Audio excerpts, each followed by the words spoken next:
Shalom and blessings, warriors of Yahuah and the truth. Today we are on video number 20 of Beguiled into Armageddon.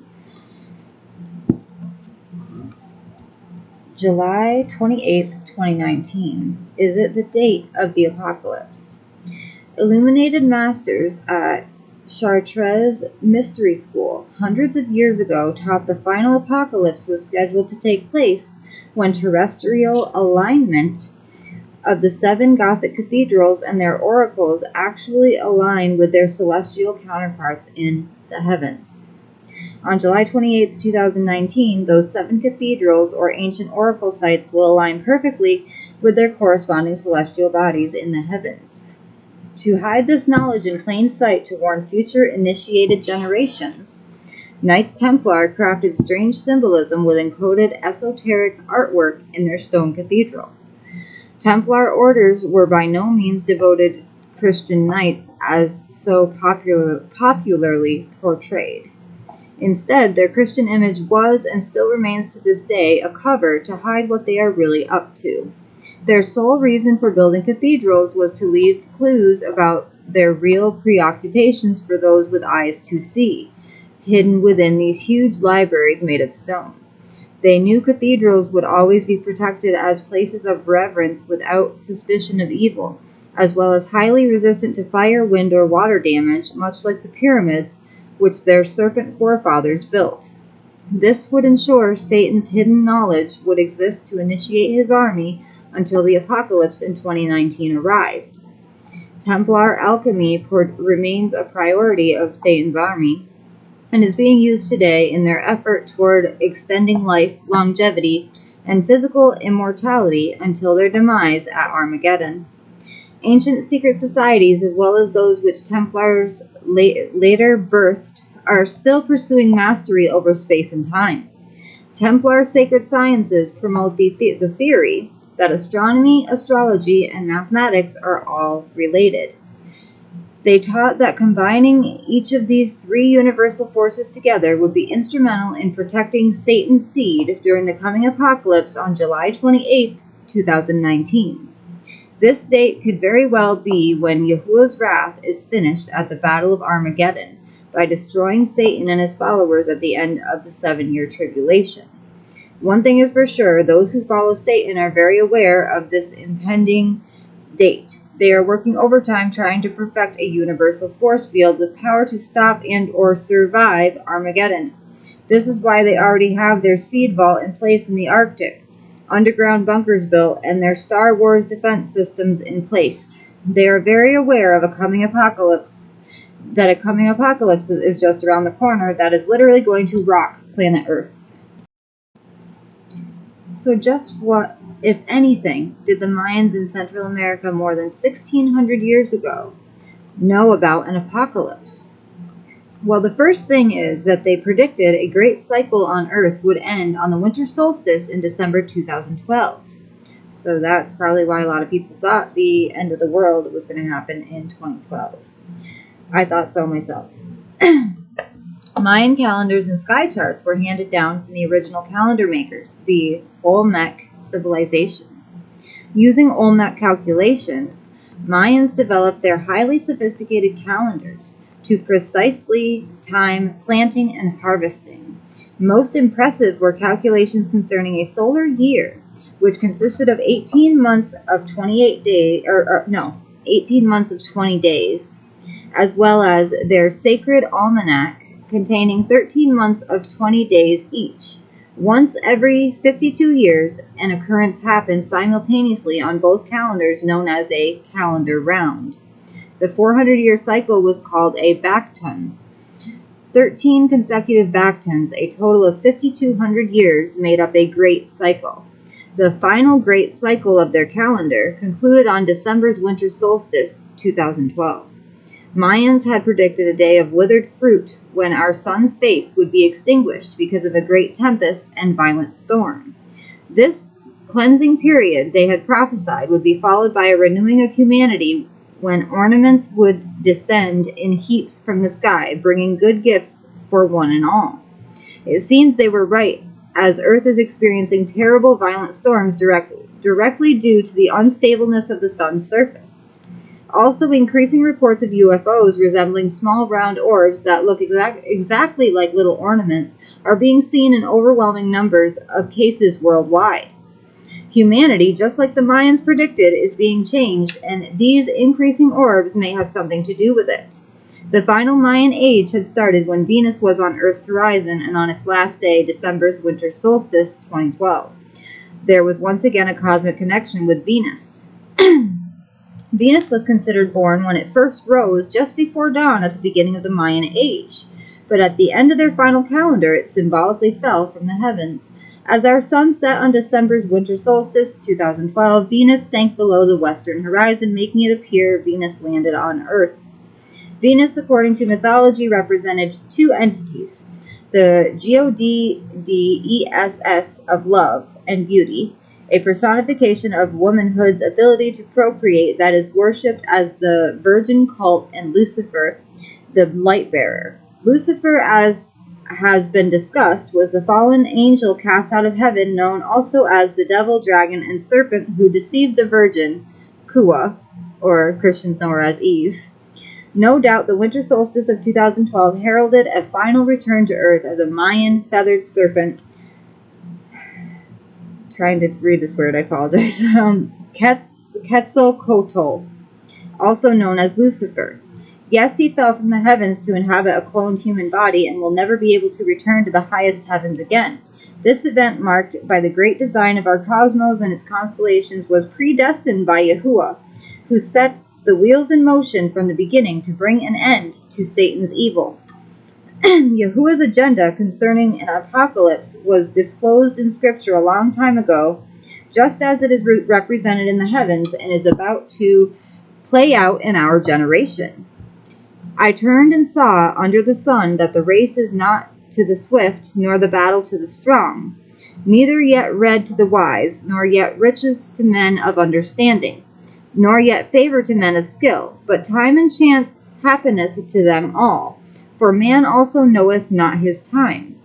As the fishes that are taken in an evil net, and as the birds that are caught in the snare, so are the sons of men snared in an evil time, when it falleth suddenly upon them. Ecclesiastes 9:11-12.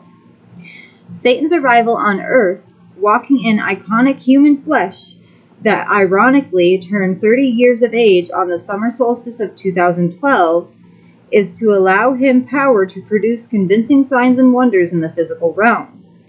His timing of arrival was perfect because it coincides with Earth's present social and ecological unrest.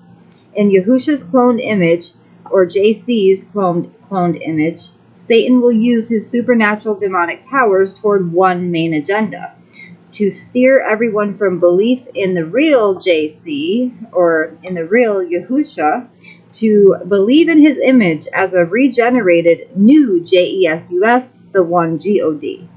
This counterfeit image is already making headlines as he slowly takes his place as a leader onto the world's stage.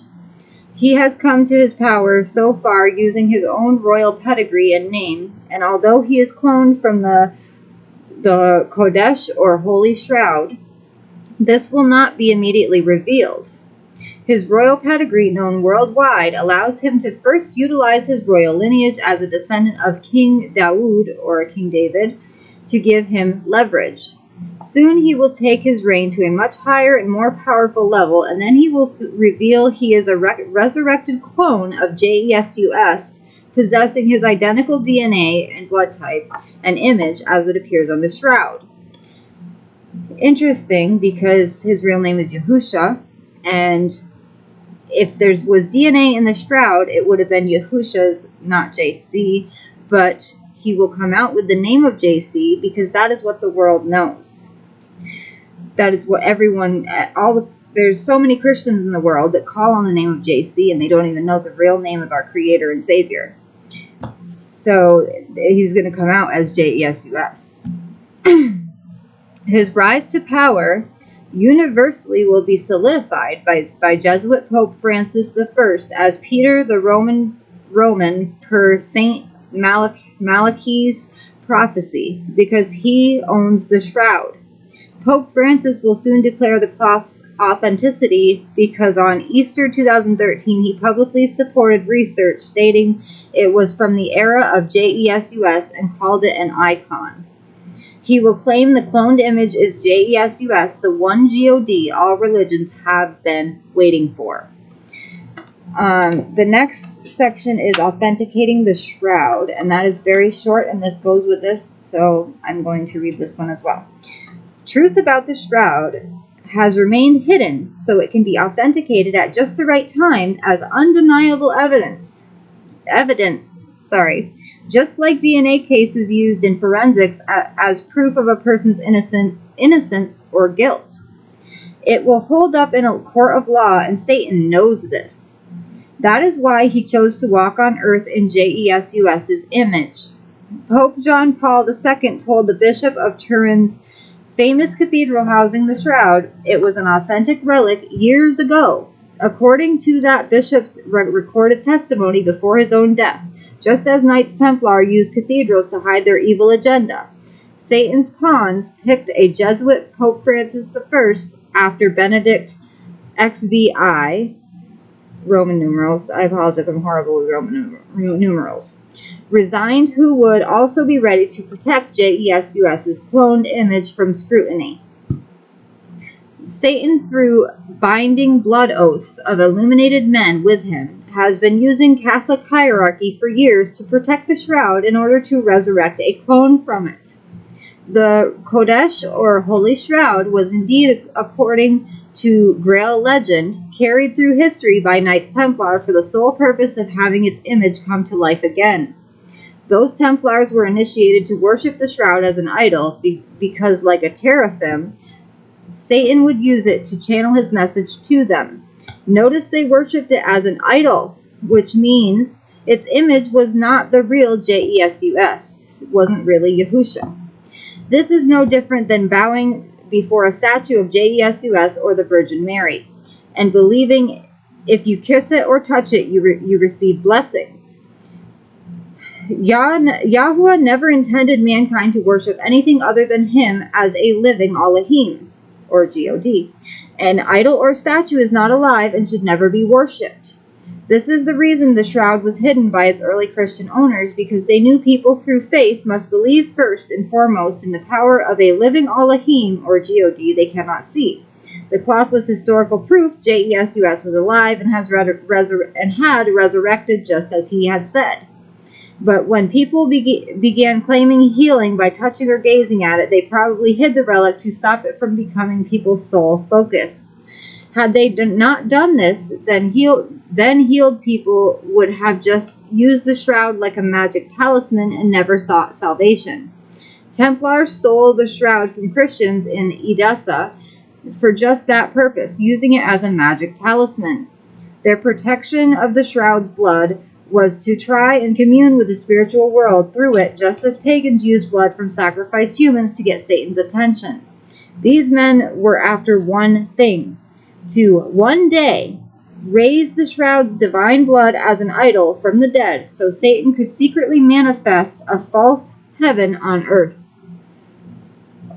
Scientific analysis, as we have already discussed in Volume 1 of the Beguiled series, has proven the image appearing. I'm going to try to get the Volume 1 of Beguiled series so that we have all the information. On the shroud is a crucified male from Rome's time period of crucifixion. In just a few more years, everything about the shroud will be proven to be authentic, leaving no room for doubt. Satan's vehicle strolling earth as royalty is waiting to become king of the world, and already people are bowing and flocking to him. As a living clone, his regeneration, just as JESUS's birth, will be heralded by wise men of today, proclaiming him as a miracle of science. Our biotech world, for the first time in history, has allowed alchemists an ability to manifest Satan in the flesh of Yahuah. They, through hidden secrets handed down and protected by secret societies, have finally reached a point where manipulating biological entities into perceived golden statues is a welcomed science. No other time before our generation would Satan have been able to pull off such an agenda in a cloned abomination of flesh that could literally take the entire world by storm. The next section is the new Genesis, everything is mixed. That will be in our next video. I hope you guys enjoyed the lesson. It's pretty scary what the elites are trying to do. Not trying to do, what they're going to do. Like, their plans for the world are just insane. But it was all prophesied to happen in the scriptures.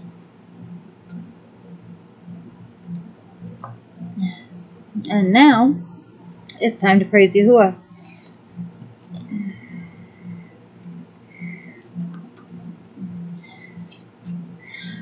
All I want to do is worship Yahuah in Ruach and in truth. In Ruach and in truth. For his kindness is everlasting. I found a love like none I've ever seen. A dedication only found in dreams. So I went down into the living water. When I emerged, I came out with the Ruach of Yahusha. He wiped the scales from my eyes, and I was no longer blind. Through the Ruach HaKodesh, I could see it all, the Aleph and the Tav. My garments were washed clean, no more spot, nor wrinkle, nor blemish to be found. 'Cause all I wanna do is worship Yahuah in Ruach and in truth. In Ruach and in truth. For his kindness is everlasting.